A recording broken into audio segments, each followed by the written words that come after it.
de vrais jumeaux du ñu déggoo ci lépp donc man je ne suis pas naïf xam naa ne wala boo xamoon naa ne Ousmane Sonko ak Bassirou Diomaye Faye il arrivera des moments yoo xam ne du ñu déggoo ci yenn yi mais que ça qu'on en arrive à cette situation là moom comme disent les Ivoiriens si je dis que bettuma c'est que j'ai menti lu ma bett la pour plusieurs raisons pourquoi parce que wax nga ko man interviewé naa Bassirou Diomaye Faye bi mu génnee prison juste avant l'élection au cœur de la campagne Ousmane Sonko je crois que interviewé naa ko 2 ou 3 fois avant muy dem au pouvoir bi mu nekkee premier ministre interviewé naa ko ci élection législative yi ñu jàll et à chaque fois dama doon noter benn complicité entre les deux hommes dama doon noter des gens yoo xam ne ils sont conscients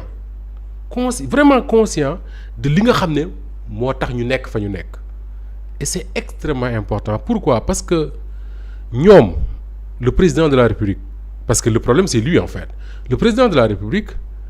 ni mu ñëwee au pouvoir bokkul ak ni kenn ñëwee au pouvoir Bassirou Diomaye Faye yow mii man mii bu ñu waxalee yàlla rek jusqu'à quelques semaines de la présidentielle suñu xel mësul xalaat ne dina nekk candidat waxuma la di nekk président nañ wax li fi am rek à plus forte raison ñi nekkoon ci mbedd mi di xeex ak di manifester ak di wuti parrainage ak yooyu ñoom li ñu bëggoon mooy def Ousmane Sonko président de la République et bëgg googu ñu bëggoon def Ousmane Sonko président de la République tax na am na ñoo xam ne fi may waxee ak yow nii ñi ngi ci biir suuf ñu suul wala déet am na ñoo xam ne fi may waxee ak yow nii handicapé lañ wala déet am na ñoo xam ne fi may waxee ak yow nii ñàkk nañ seen alal joo xam ne dootuñu ko jotati am na ñoo xam ne fi may waxee ak yow nii ay orphelin lañ parce que seen papa wala seen leneen génn na xeex ñu rey ko am na ñoo xam ne ñàkk nañ seen doom pour que lii xew c'est-à-dire Pastef dem au pouvoir Macky Sall jóge fi gis nga boo jëlee le pouvoir dans ces conditions là man je le dis et je le répète je l'assume am na yoo xam ne lu mu metti waru la parce que man dama jàpp ne man parfois quelqu'un l'a dit l'autre jour sur Walf je ne sais pas c'était qui mu ne est-ce que vous imaginez Ousmane Sonko moom dans quel état il doit être su dee xalaat ce qui s'est passé ndax moom dans quel état il doit être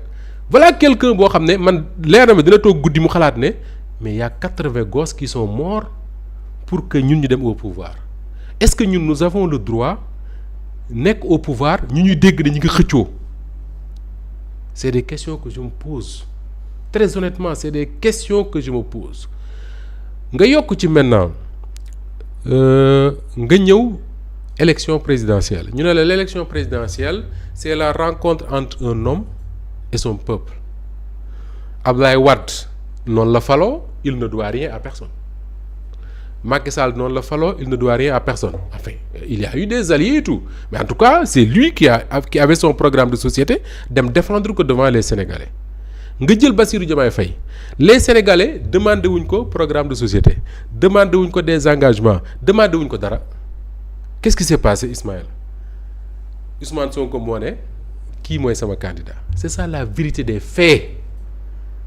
histoire loolu la du leneen Ousmane Bassirou Diomaye Faye musul taxaw ci Sénégalais yi ne leen j'ai créé le Pastef j'ai un programme de société lii laa bëgg def lii laa non d'ailleurs prison la nekkoon bi lépp di xew Ousmane Sonko moo xëy suba nañu Bassirou Diomaye Faye mooy sama candidat parce que wóolu naa ko li ne ci man moo ne ci moom et les gens sont allés voter mieux Ismaël pendant cette campagne là est-ce que les gens dañuy fàtte ne ci weeru koor lañ campagne am na nit ñoo xam ne y a une image qui m'a beaucoup marqué mooy waa ji nga xam ne dafa doon xëdd këram Thiès jékki-jékki dégg yuuxu yi ñu ne lu xew ñu ne Ousmane Sonko ngi dugg Thiès mu jël serbetam woddoo serbe di génn daw topp cay daw man dem naa Saint-Louis interviewé Khalifa Sall jóge Saint-Louis di ñibbi si Dakar bi may toll ay je ne sais pas ay ngaay u ndànd je ne sais plus laa dajee cortège u Ousmane Sonko ñu ne Ousmane Sonko mu nga jëm Louga bi may agsi Tivaouane heure dog boobu dog nañ ba pare parce que Tivaouane dog fa la fekk kii nu mu tudd Ousmane Sonko bi ñuy agsi Tivaouane Pierre Edouard Faye mën na ma ci doy seede ñi ngi gis nit ñi ci mbedd mi ñuy doog a ñibbi seen kër mu leer ne kon ñii dañoo bàyyi seen ndogu dem topp Ousmane Sonko boobu nga xam ne manque ñi ngi dajeeg moom heure dog côté Ndande ou Kébémer ou Ngaye je ne sais plus man bi may seetaan ne Ousmane Sonko àgg na Louga il faisait 3 heures du matin mais nit ñooñu nekkoon ci mbedd mi di la xaar toute une nuit ñenn ñi woor man ma dem Kaolack pour interviewer Bassirou Diomaye Faye man meetingu ma tertuuma ci oto bu climatisé laa toog dem ci hôtel bu ñu climatisé interviewer Bassirou Diomaye Faye wàññeeku mais coono bi ma daj ndax tàngaay bi may yendoo jour boobu coono bi ma daj pour def mon métier mais imagine ñi daj même 10 000 fois plus pour topp Bassirou Diomaye Faye. Imaginez ñi nga xam ne ils sont à Londres ils sont à Washington ils sont à Paris ils sont au Maroc ils sont ailleurs dans le monde mais di cotiser seen xaalis pour financer la campagne de Pastef pour que Bassirou Diomaye Faye dem au pouvoir mais ñooñu acte booy posé da nga leen war a xalaat est-ce que yaa ngi xalaat ñooñu bu ñu toogee di seetaan ñu naan leen Bassirou Diomaye Faye ak Ousmane Sonko ci tàggalikoo leen jëm mën nañoo tàggalikoo est-ce que yaa ngi xalaat ñoom ci ban état la ñuy nekk. Est-ce que yaa ngi xalaat maire bi nga xam ne doomam dem na suuli ko parce que dafa génnoon di manifester ñu faat ko mu xëy suba ñu ne Bassirou Diomaye Faye gagné na élection yi Ousmane Sonko mooy premier ministre kooku kontaan bi muy am soulagement bi muy am nga xam ne loolu rek la mooy consolation xaalu ci loolu leneen imaginez mu toog dégg ñu ne yéen a ngay waaj a tàqali ko moom ci ban état lay nekk maire boobu mais je pense qu'il faut faire attention li ñu nekk di dund nii Ismaïla du lu yomb. man je fais partie des premiers journalistes pour ne pas dire le seul bi nga xamee ne Bassirou Diomaye Faye faloo man maa annoncé ne gis naa ne Ousmane Sonko mooy nekk premier ministre et à l'époque quand je l'ai dit il y a des gens qui m'ont dit ce serait une erreur Ousmane Sonko nekk premier ministre parce que coow dina am entre les deux est-ce que dem assemblée gënul yomb man à l'époque je disais non man li ma gëm mooy Ousmane Sonko il doit être au cœur de ce qui va se faire pourquoi parce que c'est lui qui a porté le projet bi leen yóbbu au pouvoir kenn gënu koo xam bu ñu koy dérouler dafa war a nekk au cœur de ñi koy dérouler mais warul dem assemblée toog mais tey après coup tu te dis mais ñi doon wax ne mënoon dem assemblée mais ils n'ont pas tort parce que ku ñu waxoon ne dinañ dund lii en 2025 moins de 2 ans après l'arrivée de Bassirou Diomaye Faye au pouvoir da nga naan c'est pas possible Ismaïla ça je le dis avec toute la gravité qu'il faut il faut que les gens fassent attention il faut ñu xam peuple bi nga xam ne moom la ñu ko seqal il faut ñu xam li nga xam ne moom la peuple boobu sacrifié pour que ñoom ñu toog fi ñu toog tey su fekkoon xëccoo dafa am ci wàllu ni ñu war a yore état bi Ousmane Sonko ak Bassirou Diomaye Faye déggoowuñ ci y a pas de problème c'est naturel parce que nit ñi aussi même bu ñu porter le même projet dans la gestion de l'état de tous les jours dina am ay divergences mais su fekkee ne man Moustapha Diop maa ngi xalaat ne am na leneen lu expliquer li ñuy jàppante mais le Sénégalais bi nga xam ne moom dafay digg rek ñu naan ko Bassirou Diomaye Faye dafa teg benn coalition dénk ko Aminata Touré ma ngay woo ay waa APR ay maire ak leneen Ismaïla mets-toi à la place de ce Sénégalais là bi nga xam ne y a quelques mois mi ngi xeex ci mbedd mi xëy na sax gaañ nañ ko deret sang na ko wala leneen écoute regarde le Sénégalais bi nga xam ne muy Ziguinchor wala Bignona génn di manifester ñu dóor bal moroomam mu yenn ko ci ay loxoom di daw ak moom ba mu faatu ci ay loxoom am na fi les images existent manifestation nga gis manifestants yi téye nit ku ñu dóor bal di daw ak moom ba mu faatu seen loxo est-ce que yaa ngi imaginer xale yooyu li ñu vivre noonu buñ dee dégg ñu naan leen écoutez ña ngay dajale ay waa APR ak waa Benno Bokk Yaakaar pour ñu créer benn coalition pour soutenir Bassirou Diomaye Faye est-ce que ñi ngi xalaat xale yooyu li ñu nekk di leen teg il faut faire attention kii Ismaïla li ñu wax ni du yëfu du ay fo c'est très sérieux et je pense que le président war nañ ko gën a sensibiliser ci loolu c'est quelque chose de très très sérieux je te pose une question très simple xale yooyu noonu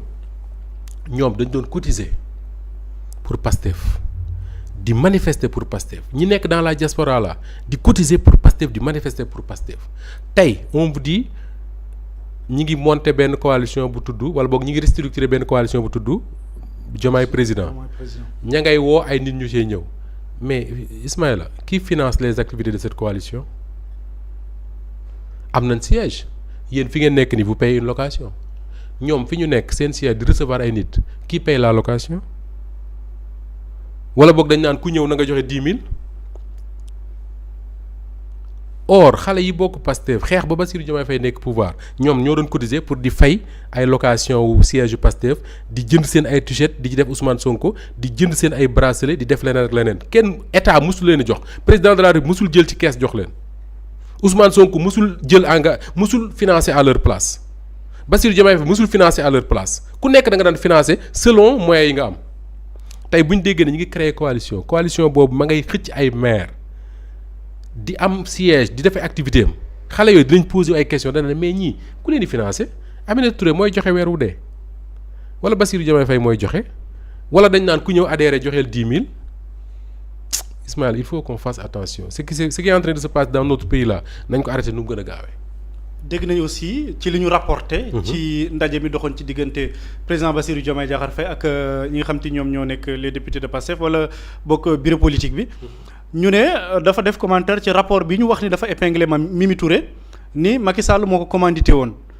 yow seetaan naa sa interview bokk yaakaar naa ni ci bi nga mujjee def ak moom la bi mu nekk candidat encore une fois mu doon ci wax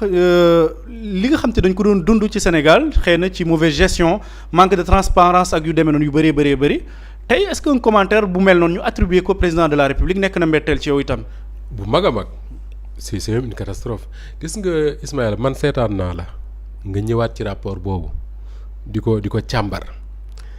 gis nga li fi am lu yomb la IGE laajteel ku la neex ci ndigalu président de la République lay doxee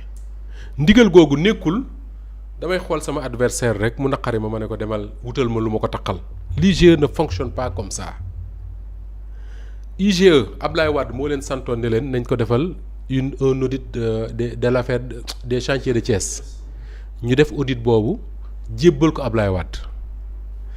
coow la bari qu'est-ce que Ablaye Wade fait dafa déclassifier le rapport ba mu ko déclassifier mooy maanaam génne na ko teg ko dans l'espace public mën nañ ko waxtaane mën nañ ko publier parce que rapport IGE kenn du ko teg ci mbedd mi